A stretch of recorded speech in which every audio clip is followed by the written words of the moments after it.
Comep. Dia 1º de junho, traz a Paracatu. Marcha para Jesus 2019. Um dia na presença de Deus. Presenças confirmadas: Eli Soares, Adriana Lima e Vinícius Melo no trio elétrico. Participação: ministérios locais, Union Dance, Marcha Kids, Palhaço Felisberto, das 16 às 20 horas. Você e sua família não podem perder. Marcha para Jesus 2019. Concentração às 16 horas, atrás do Pretas. Apoio: TV Minas Brasil.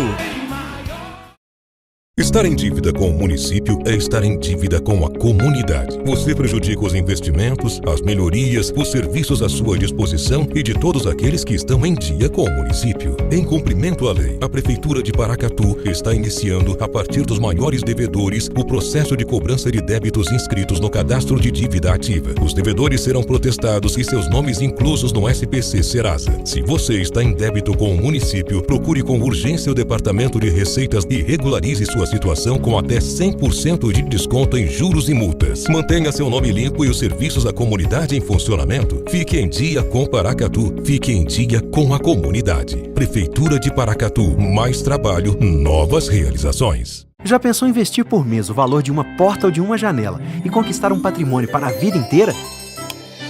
Com o consórcio do Sicoob, investindo um pouquinho por mês, você dá partida no seu sonho. São diversas opções de acordo com o que você quer, sem juros e com as melhores condições. Perfeito para você que não abre mão de realizar seus sonhos. E você conta com a solidez do Sicoob, a maior instituição financeira cooperativa do Brasil. Consórcio do Sicoob. Cabe no seu bolso, cabe na sua vida. Guia Comercial de Paracatu. Seja visto, seja lembrado. Clínica Provida Especialidades Médicas. A sua saúde é a nossa prioridade. Rua Doutor Almir Laor, Porto Adjuto, 540. Jockey Clube, 3671-1508. Fábrica de Biscoitos Vó Maria. Biscoitos, bolos, pão de queijo e muito mais. Rua Salgado Filho, 147, Bela Vista, 3671-3566. Pamag Pré-moldados. Qualidade em primeiro lugar. Rua da Contagem, bairro Paracatuzinho, fone 38-3671-1032. Autoelétrica do Newton. Baterias, peças e serviços em geral. Rua São Vicente, 359 Centro, 3671-3809. Domingo em Família é na Olegário Maciel.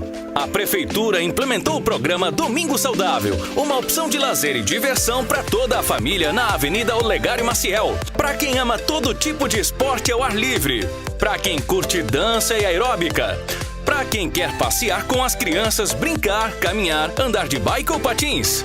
A Prefeitura fecha um trecho da Avenida Olegário Maciel das 7 às 12 horas todos os domingos, para você se exercitar e aproveitar com a família. Venha curtir o Domingo Saudável. Vem pra Avenida. Prefeitura de Paracatu. Mais trabalho, novas realizações.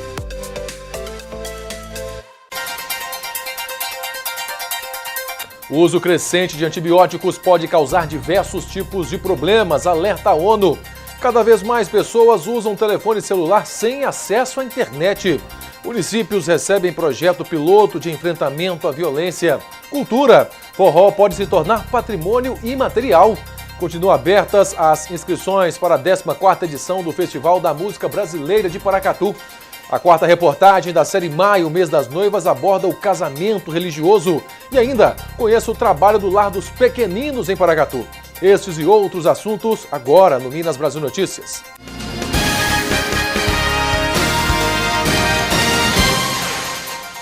Boa noite. A gente começa essa edição falando de cultura.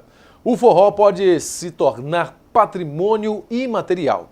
O IPHAN, o Instituto do Patrimônio Histórico e Artístico Nacional, trabalha numa proposta para imortalizar o estilo musical. Seu Raimundinho e sua sanfona já fazem um som. E aos poucos, o resto da família vai chegando. Cada neto em um instrumento. E a filha mete o vozeirão para completar a festa. De você valeu, boi, meu vaqueiro. Essa é a trilha sonora do povo do Nordeste brasileiro. Milhões de pessoas que nasceram e cresceram ao som da sanfona, da zabumba e do triângulo. Não dá para pensar no Nordeste sem pensar em forró. E é por causa dessa relação que o estilo musical pode virar patrimônio cultural imaterial brasileiro. Será elaborado um dossiê consolidado, onde será entregue ao Conselho Consultivo do IFAM, que poderá solicitar ou não complementações, caso esse dossiê seja aprovado pelo IFAM, pelo Conselho Consultivo do IFAM, as matrizes tradicionais do forró se torna patrimônio cultural e imaterial do Brasil. O resultado desse processo de reconhecimento só deve sair em meados do ano que vem. O título pode ser a garantia de preservação dessa cultura tão rica. Preservar as matrizes do forró. Isso é o que há de mais importante, que ele vire patrimônio, para que a gente consiga preservar realmente essas matrizes. Porque o forró, como todo mundo sabe, ele é um balaio um gênero que abraça muitos ritmos. A gente tem no forró o shot, o baião, o chachado, o coco, embolada, quadrilha e por aí vai. Porque, na verdade, o forró é uma grande festa. Como patrimônio, o Estado brasileiro terá a obrigação de fazer o que a família de seu Raimundinho já faz há muito tempo. Não deixa o forró parar. Meu pai era sanfoneiro e com isso eu andava com ele. Como meus filhos começaram, meus netos também, tocando a zabumba, um pandeiro, um triângulo. E ali aprendi a tocar sanfona também. Tem o Rui Maro, sanfoneiro, tem o Evandro, sanfoneiro, que são meus filhos. E aqui está o meu neto sanfoneiro, ali está o zabumbeiro meu neto, aqui o triangueiro meu neto, e tem um neto, um filho meu que da zabumba que não saiu, está ali dentro. Sempre ouvindo música, ouvindo Dominguinhos, Luiz Gonzaga, Elba Ramalho, e graças a Deus estão aí, ó. Mesmo caminho, seguindo o mesmo caminho do avô. E eu fico aqui feliz da vida. Avisa pra seu dar que hoje eu vou mudar, deixa de dessa vez não vou ficar. Eu tenho da luz naquela penha, soltando brasa, comendo lenha e soltando brasa, tendo queima comandada. E o nosso assunto agora é arquitetura. A primeira casa modernista do Brasil está em uma exposição em São Paulo. Ela foi feita pelo ucraniano Gregory Marchavchik no final da década de 1920. A exposição chama a atenção para o trabalho do arquiteto e reacende o interesse pela casa, aberta ao público desde 2009.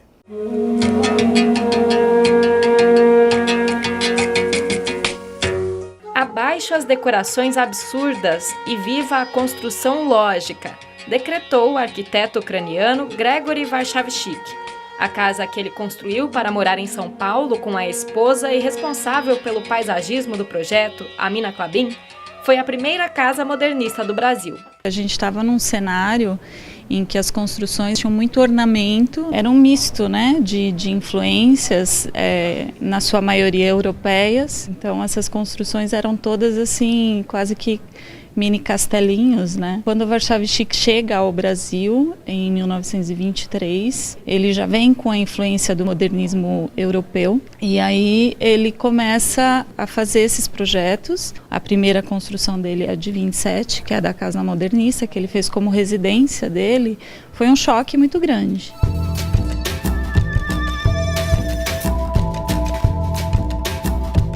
Uma ruptura gigantesca, porque era uma casa completamente limpa de todos esses ornamentos, um traço completamente diferente de tudo que poderia ser visto naquela ocasião. Inclusive, existia uma legislação para que você apresentasse determinados ornamentos. Para que ele pudesse ficar com essa construção legalizada, ele apresentou um projeto que trazia esses ornamentos. Só que na hora de executar, ele alegou que faltava recursos e fez a obra como ele desejava. Para defender as ideias, ele escreveu artigos de jornal que apresentavam o estilo proposto pela Bauhaus, a escola de arte alemã fundada pouco tempo antes, em 1919. Nem todos os elementos que definiam os projetos modernistas estavam aqui no primeiro momento. O concreto armado, por exemplo, não foi usado por falta de mão de obra qualificada e de indústria que fornecesse o material. Mas o conceito estava presente e depois de uma reforma, o que era telhado virou um terraço com a aplicação do concreto. O vídeo compara o projeto de 1927 com a reforma feita em 1935. A geometria estava presente na luminária, na maçaneta e nos móveis projetados especialmente para a casa, frequentada por artistas como Di Cavalcanti e Anita Malfatti. A casa tem os sinais do abandono causado pela morte de Warszawski em 1972. Um projeto de condomínio chegou a ser pensado para o local, tombado em 1984. Só em 2009 a casa foi aberta ao público. Uma exposição que reúne os projetos de Warszawski desde a primeira casa e celebra a vida do arquiteto está dividida entre a sede do Itaú Cultural na Avenida Paulista e o Museu Lazar Segal, na Zona Sul de São Paulo. A relação entre o Gregory Warszawski e o Lazar Segal era muito próxima, porque o Lazar era casado com a Geni, que era irmã da Mina, que era casada com o Warszawski. Então eles eram concunhados, assim, eles eram muito, muito próximos mesmo. De 1928 a 32, a Geni e o Lazar moraram em Paris. E nesse período, o Warszawski constrói não só as casas que tem aqui na frente do museu, que são as casas para aluguel, como também essas 3 casas, que existem alguns pedaços aqui, que foram adaptadas para virarem a casa realmente do Segal com a Geni. Então quando eles voltam em 32, eles se mudam para uma casa moderna do Warszawski. Tem um depoimento da Baby de Almeida, que era a mulher do Guilherme de Almeida, dizendo que foi o primeiro lugar em São Paulo onde ela viu xícara de vidro para servir café. Então era um viver moderno mesmo, era um projeto de modernidade que englobava não só a arte, mas como também a vida. A arquitetura modernista ela é uma referência lá fora para o nosso país, mas a gente tem que pensar que ele inspirou muitos dos arquitetos que vieram depois e que tiveram uma projeção talvez muito maior que a dele. Para você ter uma ideia, o próprio Niemeyer trabalhou no escritório do Warszawski, né, um escritório que ele compartilhou com o Lúcio Costa. Ele foi meio que aluno, discípulo, né? Só que ele estava inserido em outro contexto e a gente já passou a conhecê-lo mais do que o próprio Warszawski, que foi uma de suas inspirações.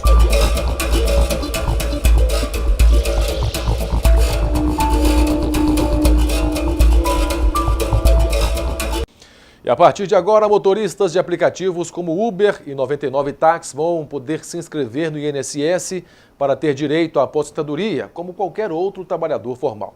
Virar motorista de aplicativo se tornou uma alternativa para muita gente que precisa gerar renda em tempos de crise. Só que poucos se lembram de contribuir com a Previdência. E é essencial garantir o presente para depois não se arrepender do passado. Um decreto publicado dá aos motoristas de aplicativo, como Uber e 99, a possibilidade de estarem inscritos no INSS, Instituto Nacional de Seguro Social. Com isso, vão poder se aposentar com as mesmas regras da Previdência Social que valem para outros trabalhadores formais. Mas, para isso, os motoristas precisam regularizar sua situação como microempreendedores individuais, MEI. A categoria garante direito aos trabalhadores autônomos com remuneração anual de até R$ 81 mil e exige contribuições em valor equivalente a 5% do salário mínimo. Rafael é motorista de aplicativo há 2 anos e acha importante contribuir para garantir a aposentadoria no futuro. É bom porque, digamos assim, caso aconteça alguma coisa, algum acidente, alguns imprevistos, digamos assim, nós temos alguma assistência também, né? Não ficamos, literalmente, a Deus dará. Creio que a gente tem que fazer um pé de meia aí, alguma coisa para aguentar quando a gente não aguenta no futuro mais, né? E a Agência Nacional de Transportes Terrestres, a ANTT, vai abrir um canal de comunicação eletrônico para a Confederação de Caminhoneiros fazer denúncias, principalmente de empresas contratantes que não estão pagando o preço mínimo do frete aos caminhoneiros. Há 8 anos, Zenildo viaja o Brasil na boleia do caminhão. Já perdeu as contas de quantos quilômetros rodou pelas estradas brasileiras. Autônomo faz frete para uma empresa terceirizada e reclama que a política de preço mínimo do frete não tem sido respeitada. Ninguém obedece, mas pela tabela dava uns 8 mil. O preço do frete, 4.200. O frete mínimo foi estabelecido como forma de pôr fim à paralisação dos caminhoneiros em maio de 2018. E no mês passado, o governo federal atualizou essa tabela de frete. O preço do frete está baixo mesmo. O não cumprimento da tabela de frete mínimo é uma reclamação constante dos caminhoneiros. Em reunião com o governo no mês passado, eles reivindicaram uma maior fiscalização. Por isso, a NTT intensificou as ações de controle em seus postos de pesagem. E agora, para responder ao pedido da categoria, a agência está abrindo um canal eletrônico para receber denúncias através das federações e confederações de caminhoneiros. A ideia é reunir o máximo de informações para planejar ações de fiscalização. Os caminhoneiros podem também fazer reclamações na ouvidoria da NTT de qualquer região do país, por meio do telefone 166. A gente tem que ter o preço o digno, né? Nem alto, nem baixo, o preço normal. Nos destaques internacionais, o representante do líder da oposição venezuelana, Juan Guaidó, nos Estados Unidos, anunciou que a embaixada venezuelana em Washington, tomada por simpatizantes de Nicolás Maduro, foi liberada. Os militantes pró-Nicolás Maduro, que ocupavam a embaixada da Venezuela em Washington, nos Estados Unidos, foram retirados do local. O anúncio foi feito no Twitter pelo representante do líder da oposição venezuelana, Juan Guaidó, nos Estados Unidos. Carlos Vecchio é reconhecido pelo governo de Donald Trump como embaixador da Venezuela. Maduro classificou a retirada dos militantes como ato de soberba e uma violação ao direito internacional. O governo de Donald Trump O governo de Donald Trump violou o recinto da Embaixada da República Bolivariana da Venezuela em Washington e deve ser responsabilizado pelo direito internacional por uma violação grave, não apenas legal, mas moral. Grave violação, não só legal, sino moral. A sede diplomática estava ocupada há semanas por ativistas pró-Maduro. No local estavam os últimos 4 militantes que foram notificados na última segunda-feira pela polícia sobre a retirada deles à força, caso não desocupassem a embaixada por conta própria. Maduro afirmou que vai denunciar o caso às instâncias internacionais.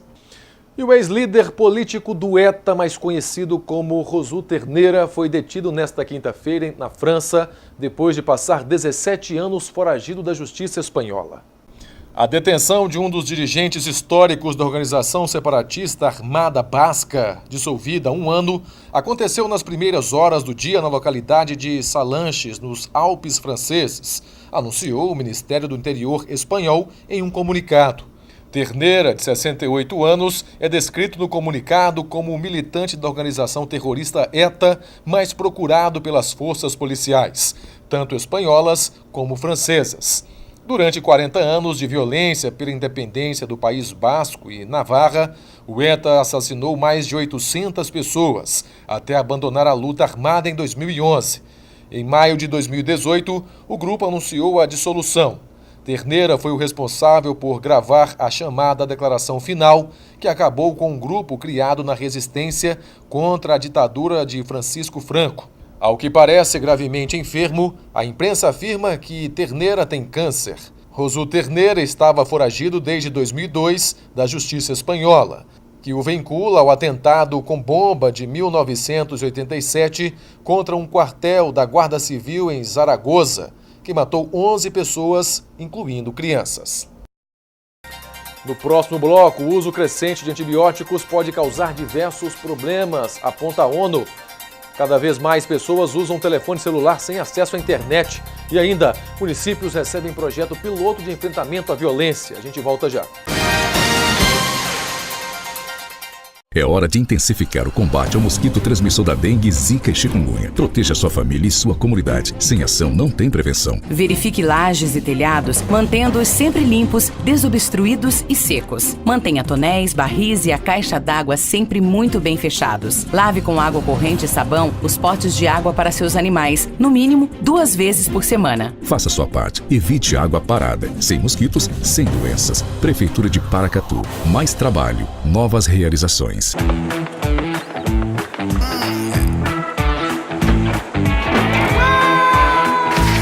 Chegou a poupança premiada Sicoob 2019. Agora, são mais de 4 milhões de reais em prêmios. A cada depósito de R$200, você concorre a prêmios de até R$200 mil em dinheiro, além de carros, motos e kits Casa Nova.